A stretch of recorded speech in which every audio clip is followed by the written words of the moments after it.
पंजाब में मुहर्रम उल हराम के SOPs जारी। हुकूमत पंजाब ने मुहर्रम उल हराम के हवाले से SOPs जारी कर दिए। मजालिस और जुलूस में अज़ादारों को मास्क पहनना लाजिम करार दे दिया गया। मजालिस में कोरोना टेस्ट मनफी आने वाले ज़ाकिरीन को ही बयान करने की इजाज़त होगी। नोटिफिकेशन के मुताबिक मजालिस और जुलूस के शुरका के लिए कोरोना SOPs पर अमल दरामद कराना लाजमी करार दे दिया। शुरका के पास हर वक्त सैनिटाइजर होना लाजिम है।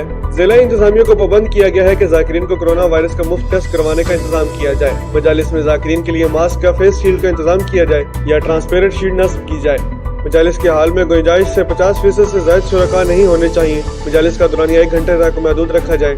जुलजना के जुलूस औकातकार मुतलका जिला इंतजामिया के हदायत के मुताबिक मुकर्रर किए जाए। मजालिस में बच्चों, बुजुर्गों और दायमी अमराज में मुब्तला अफराद की शमूलियत ममनू करार दी जाए। अज़ादारों के लिए न्याज को डब्बों में पैक करके तकसीम करने की पाबंद है। मजालिस के तमाम दाखिली मुकामात पर अज़ादारों का थर्मा स्कैन से टेम्परेचर चेक किया जाए। सबीलों में इस्तेमाल होने वाले बर्तन और दीगर अशिया को छूने के बाद हाथ अच्छी तरह धोने की हिदायत की गई।